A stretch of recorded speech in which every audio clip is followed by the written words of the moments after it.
Ayon pa kay Chief of Police ng bayan ng Ratchabuyan, walang naganap na siyot aksident at mapayapa at patuloy ang peace and order na nakakamit sa bayan ng Ratchabuyan sa mandato ni Police Brigadier General Christopher M. Abisia bilang bagong tinalagaan ng BARM at kasunod ng mandato ng direksyon ni Police Colonel Michael John C. Mangais at pinuri rin ng Municipal Mayor Honorable Bay Marua Mastura sa kanyang suporta sa peace and order. Narito ang aming eksklusibong panayam.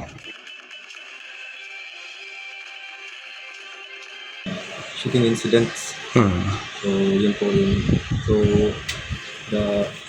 within a month po na ganun po yung naging situation natin na walang naging issue ng mga shooting incident is masasabi po natin na nagiging peaceful na po sa bayan natin po dito. Balita ko po, Sir Police Captain, lalong-lalo na sa pamumuno ng ating Municipal Mayor, Honorable by Marwa Mastura, at tuloy-tuloy ang kanyang suporta sa ating kapulisan, so, dahil na rin para masugpo ang atin dito sa 11 barangay na talagang umiikot kayo dahil na rin sa ating pamumuno ng mahal na PD, Sir.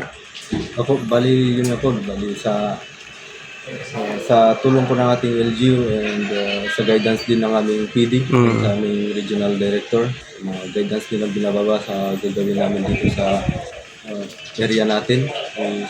Susunod namin lahat ng mga guidance nila para sa pag-maintain ng peace and order dito sa atin and sa ating mahal na mayora si Honorable Bay Marwa Mastura na full support din sa atin sa PNP para sa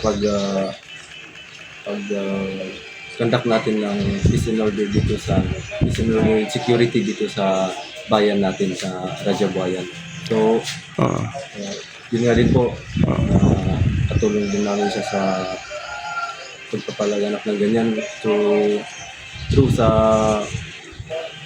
pag-contact namin ng mga patrollings, pagpunta namin sa mga every barangays dito sa 11 barangays niya.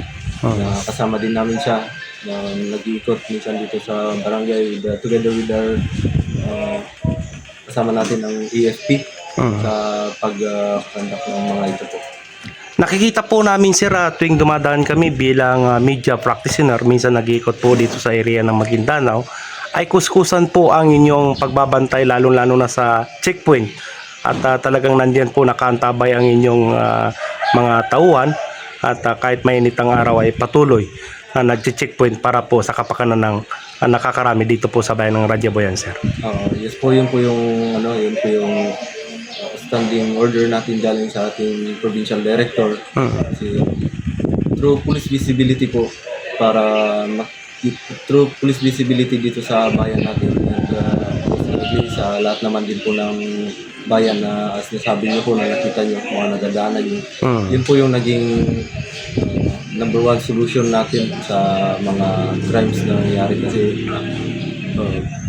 through sa police visibility namin, nakikita kami dyan sa mga areas nagkanda kami ng checkpoint and yung mga checkpoint namin is talagang intensified yung mga checkpoint namin.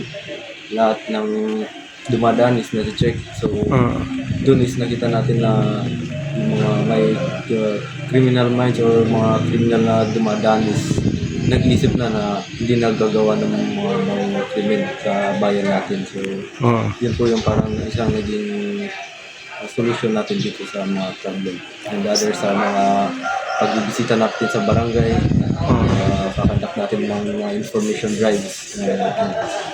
Police Captain, Sir, kami po ay natutuwa at congratulations sa inyong bagong acting at bilang Chief of Police ng Ratchabuyan ay walang naganap na siyot accident at nandiyan nakaantabay ang inyong mga tauhan. Baka may mga mensahe kayo sa atin mga minamahal na kababayan dito po sa bayan ng Ratchabuyan na huwag magatubiling lumapit sa inyo ay kayo ay nakaanda tumulong sa atin mga kababayan din, Sir Siope. Yun nga po, sir, bali ulitin ko lang din po yung mga lagi kong sinasabi pag nagbabarangay visitation ako, yung mga sinasabi ko sa kanila sa mga barangays na sila yung katulong namin sa pag-maintain ng peace and order dito sa bayan na ito.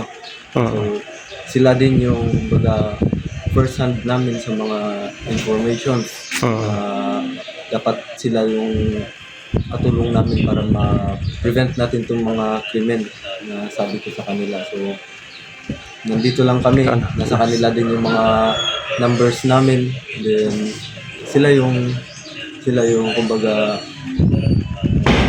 open lang kami dito na kung may information sila, may mga masabi silang mga nangyari is nandito kami na mag-react agad sa kanila. Katulong din namin yung ating AFP na kasi yung ano namin dito sa yung ginawa namin dito sa Rajabuayan is pag may mga sinano namin kung may mga incidents is kasama namin ng BPAT, ang AFP, PNP, kami lahat ang kumbaga kami lahat ang punta doon sa mga incident area kung may mangyaring incident. Okay. Maraming salamat, John Ray Hingosro, ang Chief of Police ng Bayan ng Rajabuayan, lalawigan ng Maguindanao del Sur. Maraming salamat. Again, congratulations. Maraming salamat.